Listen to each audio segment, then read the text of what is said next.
الحمد لله رب العالمين أشهد أن لا إله إلا الله وحده لا شريك له وأشهد أن سيدنا ومولانا محمدا عبده ورسوله أما بعد فأعوذ بالله من الشيطان الرجيم بسم الله الرحمن الرحيم يا حسرة على العباد ما يأتيهم من رسول إلا كانوا به يستهزئون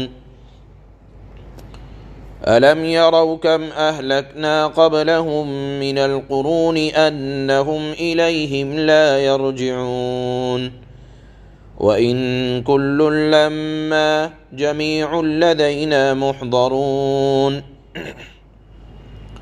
وَآيَةٌ لَّهُمُ الْأَرْضُ الْمَيْتَةُ أَحْيَيْنَاهَا وَأَخْرَجْنَا مِنْهَا حَبًّا فَمِنْهُ يَأْكُلُونَ وَجَعَلْنَا فِيهَا جَنَّاتٍ مِّن نَّخِيلٍ وَأَعْنَابٍ وَفَجَّرْنَا فِيهَا مِنَ الْعُيُونِ لِيَأْكُلُوا مِن ثَمَرِهِ وَمَا عَمِلَتْهُ أَيْدِيهِمْ أَفَلَا يَشْكُرُونَ سُبْحَانَ الَّذِي خَلَقَ الْأَزْوَاجَ كُلَّهَا مِمَّا تُنبِتُ الْأَرْضُ وَمِنْ أَنفُسِهِمْ وَمِمَّا لَا يَعْلَمُونَ صدق اللہ مولانا العلی العظیم۔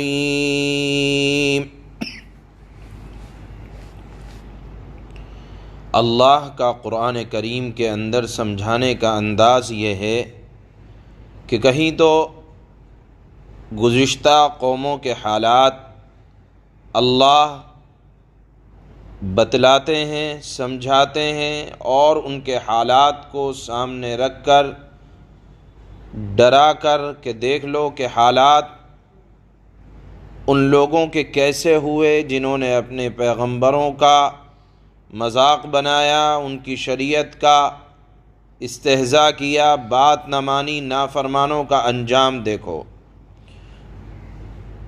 اور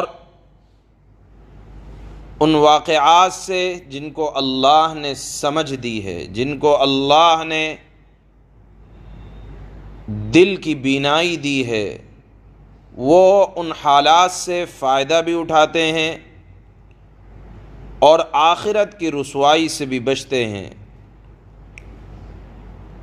اصحاب قریہ جو پچھلا واقعہ اللہ نے بیان فرمایا سورہ یاسین کے اندر، جو اب تک چل رہا تھا، اس کو بیان کرنے کے بعد اللہ ایک بات ارشاد فرماتے ہیں کہ دیکھو دنیا میں بہت سی قومیں آ چکی ہیں، بڑی بڑی طاقتور قومیں گزر چکی ہیں، بڑے سے بڑا بادشاہ آ چکا ہے، لیکن جس نے بھی نبی کے مقابلے میں ان کا استہزاء کیا، شریعت کا مذاق بنایا، تو کسی کی طاقت و قوت کام نہ آئی۔ اللہ نے ان کو زمین سے ایسے مٹایا کہ ان کا نام و نشان بھی آج زمین کے اندر باقی نہیں ہے۔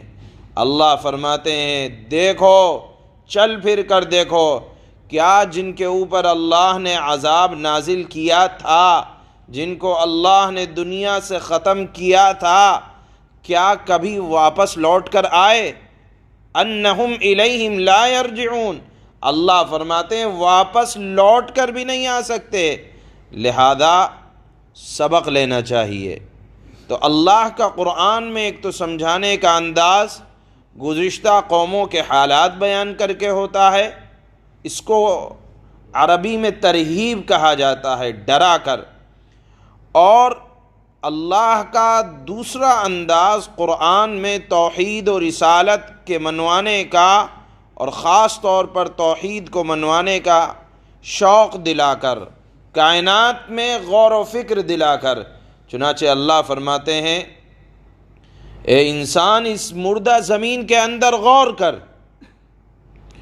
تمہارے بس میں نہیں تھا کہ تم زمین سے درخت کو، بیل بوٹوں کو نکال سکتے۔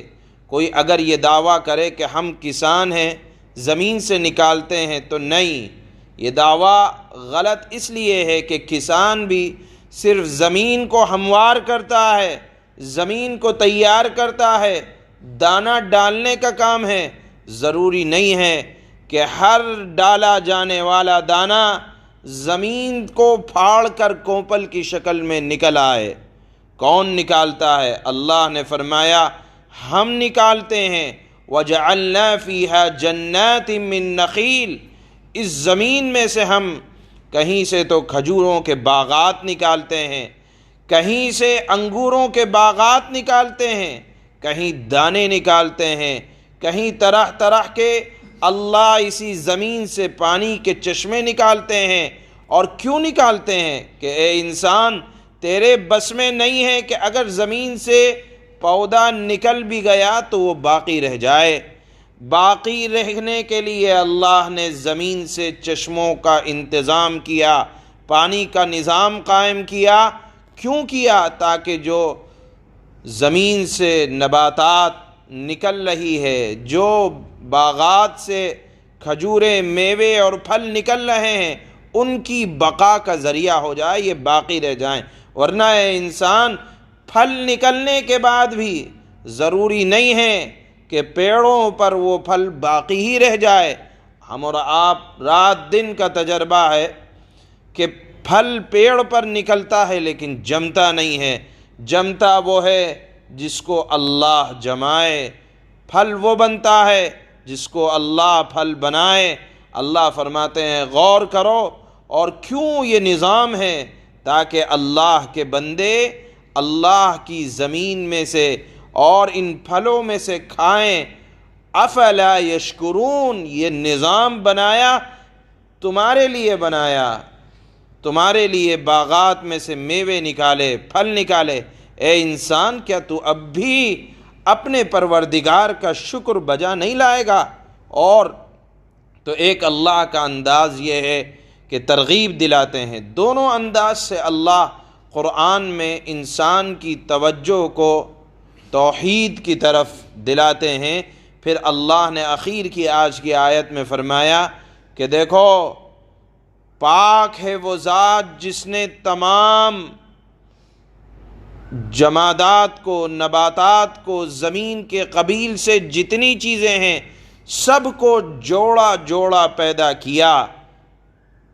جس طرح انسان مرد ہے، عورت ہے، نر ہے، مادہ ہے، پھل کے اندر بھی نر اور مادہ ہے۔ حتیٰ کہ اللہ نے فرمایا کہ اللہ کے علاوہ جتنی چیزیں ہیں ہر ایک کے اندر اللہ نے نر اور مادہ کو پیدا کیا ہے۔ آج جدید سائنس بھی اس بات کو ماننے پر قادر ہے کہ ہاں، ہر چیز کے اندر نر اور مادہ، مثبت اور منفی پہلو پیدا کیا گیا ہے۔ جیسے آپ بجلی کے اندر دیکھیں، ایک تار مثبت ہوتا ہے، ایک تار منفی ہوتا ہے، کالا اور سفید۔ اور نہ جانے اللہ نے کہا ہے وَمِمَّا لَا يَعْلَمُونَ، جن چیزوں کو اللہ نے جوڑا جوڑا پیدا کیا ہے، کچھ چیزیں تو ایسی ہیں کہ تم ان میں سے جانتے بھی نہیں ہو، تمہاری ابھی وہاں تک پہنچ بھی نہیں ہے۔ ہاں، اگر کوئی ذات تنہا ہے، اکیلی ہے، جس جیسا کوئی نہیں، جس کا مقابل کوئی نہیں، اس کا مثل کوئی نہیں، اس کا جوڑا کوئی نہیں، تو وہ ہے رب العالمین کی ذات، جس کو اللہ نے یہاں اخیر کی آیت میں بیان فرمایا ہے۔ اور فرمایا کہ یہ میری قدرت ہے کہ میں نے جوڑا جوڑا پیدا کیا، اور کچھ تو ایک دوسرے کے مشابہ ہیں اور کچھ ایک دوسرے سے بالکل الگ ہیں، لیکن اس کے باوجود اللہ ہر ایک کو وجود دے رہے ہیں۔ بتاؤ، اس طرح پیدا کرنا کس کی مجال تھی، کس کی طاقت تھی کہ جوڑا جوڑا اللہ نے پیدا کیا؟ اور اگر کوئی ذات واحد ہے، اکیلی ہے، تو وہ ہے اللہ کی ذات۔ اس مضمون کو اللہ نے یہ اخیر کی آج جو تلاوت ہوگی آیت، اس میں بیان فرمایا ہے۔ چنانچہ پہلے قوموں کے حالات بیان کر کے ڈراتے ہیں اللہ کہ سمجھ جاؤ تم سے پہلے بھی بہت سے دنیا میں طاقتور گزرے ہیں، لیکن طاقت کے نشے میں اللہ نے ان کو ہلاک کر دیا، نام لیوا کوئی نہیں ہے۔ دوسرا مضمون اللہ نے یہ بیان کیا کہ دیکھو شوق دلایا اللہ نے، کائنات کے اندر غور کرو، اپنی کھانے پینے کی چیزوں کے اندر غور کرو تو تمہیں توحید سمجھ میں آئے گی۔ اور خدا نے اپنی خالقیت کو بیان کیا کہ دیکھو جو کچھ بنایا ہے اللہ نے، جوڑا جوڑا، کالا سفید، دن اور رات، ہر چیز کے اندر اللہ نے اس بات کا خیال رکھا ہے، اور اگر کوئی تنہا ہے ذات تو وہ اللہ کی ہے۔ چنانچہ فرماتے ہیں اللہ یا حسرة علی العباد ما یأتیہم من رسول الا كانوا به یستہزئون۔ افسوس ہے ایسے بندوں کے حال پر کہ ان کے پاس کوئی رسول نہیں آیا جس کا وہ مذاق نہ اڑاتے رہے ہوں، یعنی جس قوم نے اپنے رسولوں کا مذاق بنایا اللہ نے انہیں صفحہ ہستی سے مٹا دیا۔ أَلَمْ يَرَوْا كَمْ أَهْلَكْنَا قَبْلَهُمْ مِنَ الْقُرُونِ أَنَّهُمْ إِلَيْهِمْ لَا يَرْجِعُونَ۔ کیا انہوں نے نہیں دیکھا کہ ان سے پہلے، یعنی اس موجودہ زمانے کے نافرمان لوگوں سے کہو کیا ان سے پہلے ہم کتنی قوموں کو اس طرح ہلاک کر چکے ہیں کہ وہ ان کے پاس لوٹ کر نہیں آتے۔ جانے والا دنیا سے کبھی لوٹ کر نہیں آیا ہے، لہذا کس چیز پر گھمنڈ ہے؟ اللہ فرماتے ہیں وَإِن كُلٌّ لَّمَّا جَمِيعٌ لَّدَيْنَا مُحْضَرُونَ۔ اور یہ جتنے لوگ ہیں ان سبھی کو اکٹھا، یعنی ابھی جتنے دندناتے پھر رہے ہیں وقت کے فرعونوں سے کہہ دو یہ جتنے لوگ ہیں ان سبھی کو اکٹھا کر کے ہمارے سامنے حاضر کیا جائے گا۔ وَآيَةٌ لَّهُمُ الْأَرْضُ الْمَيْتَةُ أَحْيَيْنَاهَا وَأَخْرَجْنَا مِنْهَا حَبًّا فَمِنْهُ يَأْكُلُونَ۔ یہاں تک کا مضمون ڈرانے کے انداز میں اللہ توحید کو سمجھا رہے تھے، اب اس آیت سے اللہ پاک شوق دلاتے ہیں کہ شوق سے توحید کو پہچانو۔ اللہ فرماتے ہیں اور ان کے لیے ایک نشانی وہ زمین میں ہے جو مردہ پڑی ہوئی تھی، زمانے سے کچھ نہیں اگا تھا، ہم نے اسے زندگی عطا کی، بارش ہوئی، پانی برسایا اور اس سے غلہ نکالا جس کی خوراک یہ کھاتے ہیں، یعنی فرما بردار بھی نافرمان بھی۔ وَجَعَلْنَا فِيهَا جَنَّاتٍ مِّن نَخِيلٍ وَأَعْنَابٍ وَفَجَّرْنَا فِيهَا مِنَ الْعُيُونِ۔ اور ہم نے اس زمین میں کھجوروں، انگوروں کے باغات پیدا کیے اور ایسا انتظام کیا کہ اس زمین میں سے پانی کے چشمے پھوٹ نکلے۔ لِيَأْكُلُوا مِن ثَمَرِهِ وَمَا عَمِلَتْهُ أَيْدِيهِمْ أَفَلَا يَشْكُرُونَ۔ تاکہ کیوں چشمے نکالے، کیوں باغات نکالے، کیوں میوجات نکالے؟ تاکہ یہ اس کی پیداوار میں سے کھائیں، حالانکہ اس کو ان کے ہاتھوں نے نہیں بنایا تھا۔ کسی کوپل کو زمین سے کسی کا ہاتھ نہیں نکالتا، خدا کی قدرت نکالتی ہے۔